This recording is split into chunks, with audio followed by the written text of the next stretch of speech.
말씀은 열왕기하 9장 14절에서 26절까지입니다. 열왕기하 9장 14절에서 26절까지 말씀 번갈아 가며 읽습니다. 제가 먼저 읽겠습니다. 이에 님시의 손자 여호사밧의 아들 예후가 요람을 배반하였으니 곧 요람이 온 이스라엘과 더불어 아람의 왕 하사엘과 맞서서 길앗 라못을 지키다가 아람의 왕 하사엘과 더불어 싸울 때에 아람 사람에게 부상한 것을 치료하려 하여 이스라엘로 돌아왔던 때라. 예후가 이르되 너희 뜻에 합당하거든 한 사람이라도 이 성에서 도망하여 이스라엘에 알리러 가지 못하게 하라 하니라. 예후가 병거를 타고 이스라엘로 가니 요람 왕이 거기에 누워 있었음이라. 유다의 왕 아하시아는 요람을 보러 내려왔더라. 이스라엘 방대에 파수꾼 하나가 서 있더니 예후의 무리가 오는 것을 보고 이르되 내가 한 무리를 보나이다 하니 요람이 이르되 한 사람을 말에 태워 보내어 맞이하여 평안하냐 묻게 하라 하는지라. 한 사람이 말을 타고 가서 만나 이르되 왕의 말씀이 평안하냐 하시더이다 하매 예후가 이르되 평안이 내게 상관이 있느냐 내 뒤로 물러나라 하니라. 파수꾼이 전하여 이르되 사자가 그들에게 갔으나 돌아오지 아니하나이다 하는지라. 다시 한 사람을 말에 태워 보내었더니 그들에게 가서 이르되 왕의 말씀이 평안하냐 하시더이다 하매 예후가 이르되 평안이 내게 상관이 있느냐 내 뒤를 따르라 하더라. 파수꾼이 또 전하여 이르되 그도 그들에게 갔으나 돌아오지 아니하고 그 병거 모는 것이 님시의 손자 예후가 모는 것 같이 미치게 모나이다 하니 요람이 이르되 메우라 하매 그의 병거를 메운지라. 이스라엘 왕 요람과 유다 왕 아하시아가 각각 그의 병거를 타고 가서 예후를 맞을새 이스라엘 사람 나봇의 토지에서 만나매 요람이 예후를 보고 이르되 예후야 평안하냐 하니 대답하되 내 어머니 이세벨의 음행과 술수가 이렇게 많으니 어찌 평안이 있으리야 하더라. 요람이 곧 손을 돌이켜 도망하며 아하시아에게 이르되 아하시아여 반역이로다 하니 예후가 힘을 다하여 활을 당겨 요람의 두 팔 사이를 쏘니 화살이 그의 염통을 꿰뚫고 나오매 그의 병거 가운데에 엎드려진지라. 예후가 그의 장관 빗갈에게 이르되 그 시체를 가져다가 이스라엘 사람 나봇의 밭에 던지라. 내가 기억하려니와 이전에 너와 내가 함께 타고 그 아버지 아합에 쫓았을 때에 여호와께서 이같이 그의 일을 예언하셨느니라. 20줄 함께 읽습니다. 여호와께서 말씀하시기를 내가 어제 나봇의 피와 그의 아들들의 피를 분명히 보았노라. 여호와께서 또 말씀하시기를 이 토지에서 내게 갚으리라 하셨으니 그런데 여호와의 말씀대로 그의 시체를 가져다가 이 밭에 던질지니라 하는지라. 아멘. 이 전도서에 보게 되면 솔로몬이 이 젊은이들에게 여러 가지 좋은 말씀들을 해주다가 이 전도서 맨 마지막 장에 가게 되면 이런 말을 해줍니다. 네 하고 싶은 일을 살아라. 그러나 너의 모든 일로 말미암아 네가 심판을 받게 되리라. 이 한 가지를 꼭 기억하라 라고 얘기를 합니다. 이 지혜로웠던 솔로몬의 이 말을 잘 생각해 보십시다. 이 모든 일로 말미암아 결국에 너를 심판하리라. 하나님은 심판하신 하나님이란 것을 꼭 기억하고 살아라 라는 이 한마디를 남기고 그는 이제 이 땅에서의 마지막 부분을 인생을 이제 정리하게 되는 거죠. 솔로몬의 말처럼 모든 것에는 심판이 있습니다. 우리 인생도 마지막 날에 심판이 있게 됩니다. 심판을 염두에 두고 살아가는 인생은 바른 인생을 살 수 있게 됩니다. 우리의 삶이 방자해지고 안하무인이 되어가는 것은 이 심판을 의식하며 살지 못하기 때문입니다. 북이스라엘의 역사는 인간의 역사 가운데 하나님께서 어떻게 심판하시는가를 아주 잘 보여주고 있는 부분입니다. 208년 동안 9개의 왕조가 바뀌었고 19명의 왕이 취리하게 되는 것은 계속되는 하나님의 심판이 있었다라는 것을 보여줍니다. 오늘 본문은 북이스라엘의 오므리 가문이 예후 장군에 의해서 심판을 받게 되는 장면을 다루고 있습니다. 자, 14절에서 16절까지 말씀 함께 봅니다. 시작. 이에 님시의 손자 여호사밧의 아들 예후가 요람을 배반하였으니 곧 요람이 온 이스라엘과 더불어 아람의 왕 하사엘과 맞서서 길앗 라못을 지키다가 아람의 왕 하사엘과 더불어 싸울 때에 아람 사람에게 부상한 것을 치료하려 하여 이스라엘로 돌아왔던 때라. 예후가 이르되 너희 뜻에 합당하거든 한 사람이라도 이 성에서 도망하여 이스라엘에 알리러 가지 못하게 하라 하니라. 예후가 병거를 타고 이스라엘로 가니 요람 왕이 거기에 누워 있었음이라.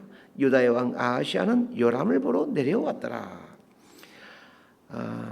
예후는 장군이죠. 북이스라엘의 군대 장관이라고 생각하면 됩니다. 이 예후가 엘리사 선지자의 생도로부터 이제 왕으로 다음 왕으로 기름 부음을 받고 이제 아합 가문, 정확히 말하면 오므리 가문인데 이 오므리 가문을 심판하고 왕에 오르게 될 것이다.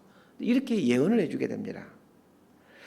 이런 예언을 하고 있을 때에 이 북이스라엘의 여호람 왕은 그 전쟁에서 부상을 당하게 되는데 그 부상을 치료차 이스라엘이라는 곳에서 요양 중에 있었습니다. 자, 오늘 본문에서는 여호람 왕을 요람이라고 표현하고 있습니다. 요람이나 여호람이나 같은 말입니다. 예후 장군은 군사를 이끌고 자신의 왕이 있는 여호람 왕이 있는 이스라엘로 진격합니다. 지금 쿠데타를 일으키고 있는 거죠. 자, 그런데 이 이스라엘이라는 곳이 참 사연이 많은 곳입니다. 이스라엘이라는 말은 하나님이 파종하신다라는 뜻입니다.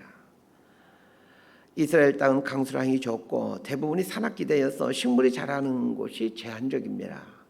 북이스라엘 지역에는 이 두 개의 평야가 존재하게 되는데 한 곳은 샤름 평야라는 곳이고 또 한 곳이 이스라엘 평야라는 곳입니다.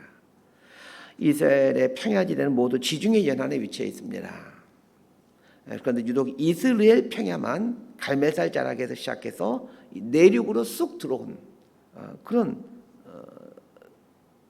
좀 해안 지역이 아닌 해안가부터 시작되지만 내륙 쪽으로 쭉 뻗어온 그런 평야지대입니다.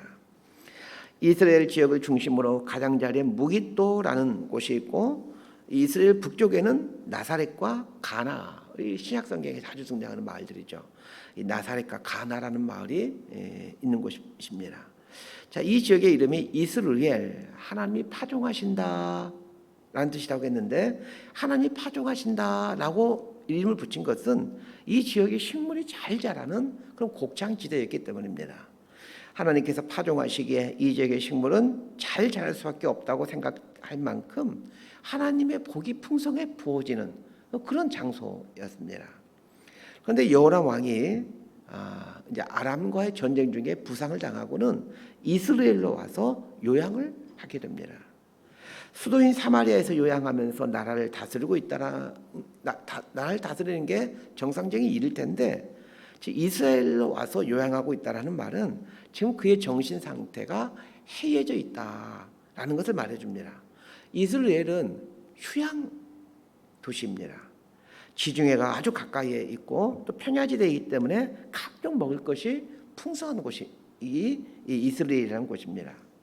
또한 이곳은 이 나봇의 포도원이 있던 곳입니다. 이 여호람 장군의 아버지 아합 왕과 관련해서 나봇의 포도원이 등장하게 되죠. 그 나봇의 포도원이 등장하게 된 배경은 여호람의 아버지 아합 왕과 아주 밀접한 연관이 있습니다.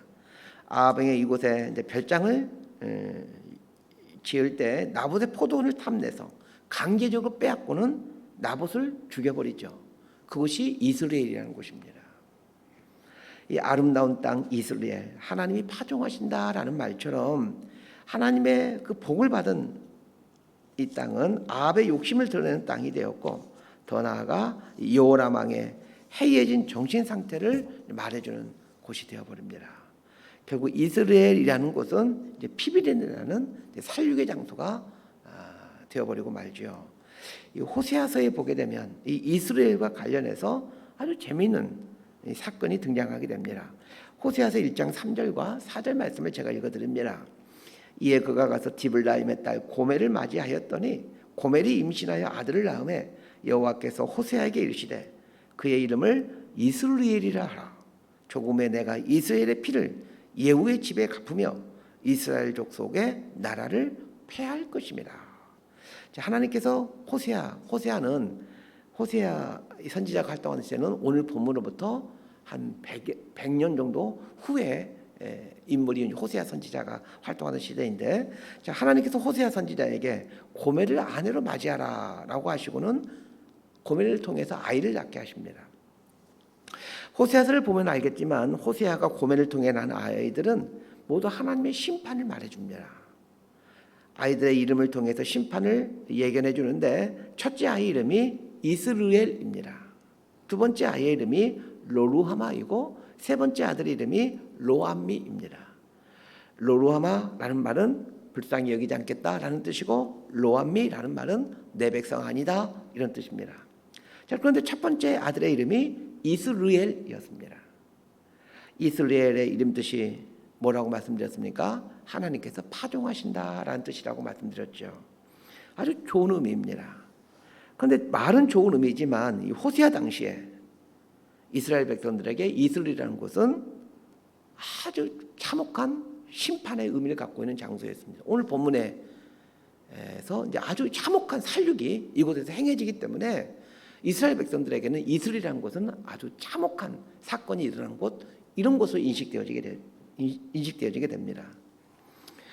자, 예후 장군이 이제 요람 왕 일가를 무참히 심판한 곳이 이 이스라엘이라는 곳이기 때문에 그렇습니다. 자, 이 이스라엘에서 요람 왕이 죽게 되고 그의 어머니인 이세벨 왕비가 또 여기서 죽게 되고, 또 그리고 요람 왕의 아들들인 70명의 왕자들이 이곳에서 무참히 살해를 당하게 됩니다. 더 나아가 남유다의 왕 아하시아 왕까지 이곳에서 또 살해를 당하게 됩니다.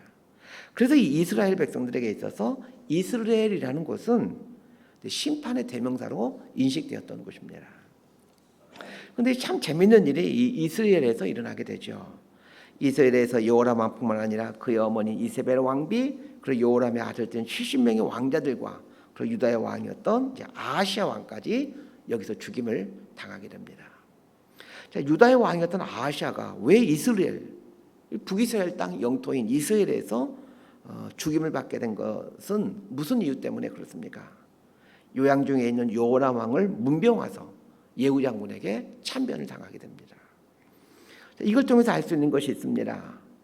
악의 세력과 동조한 사람까지도 하나님은 심판하신다는 것입니다.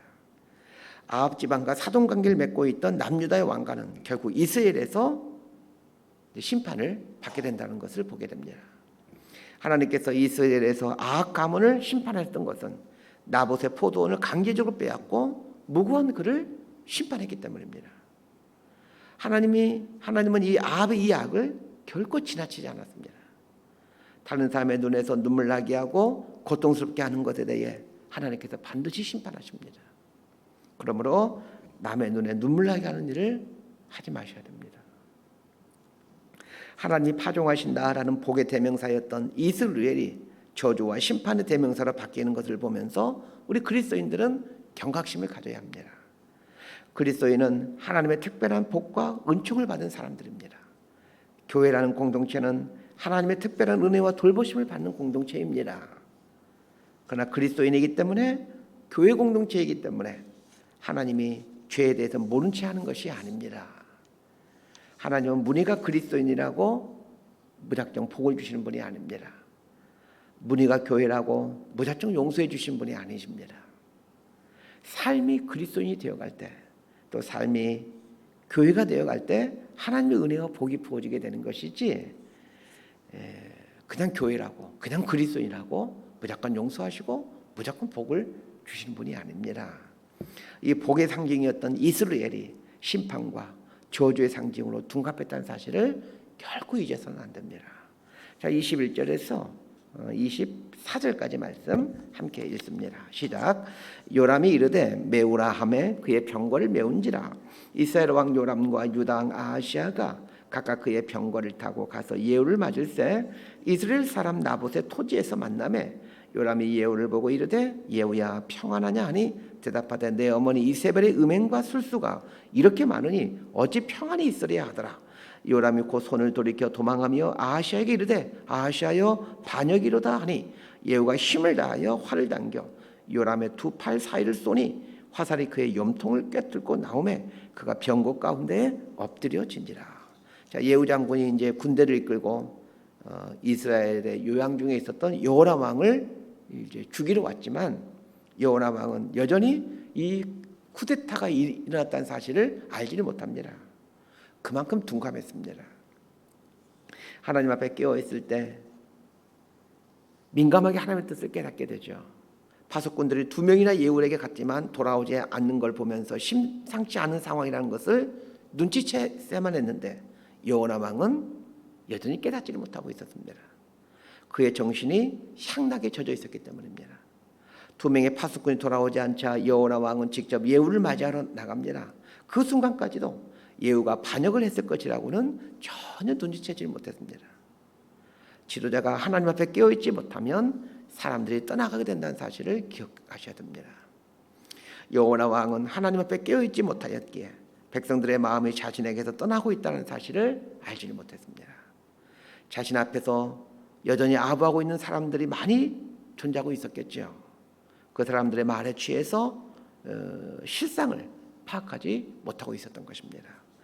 여호람 왕이 예후를 맞이하러 가는데 하필이면 그 장소가 어디입니까? 나봇의 포도원이라고 말하고 있습니다. 열왕기상 21장 17절에서 19절에 보면 이 나봇의 포도원과 관련해서 해주는 예언이 있습니다. 제가 읽어드리겠습니다. 여호와의 말씀이 디벳 사람 엘리야에게 임하여 이르시되 너는 일어나 내려가서 사마리아에 있는 이스라엘의 아방을 만나라.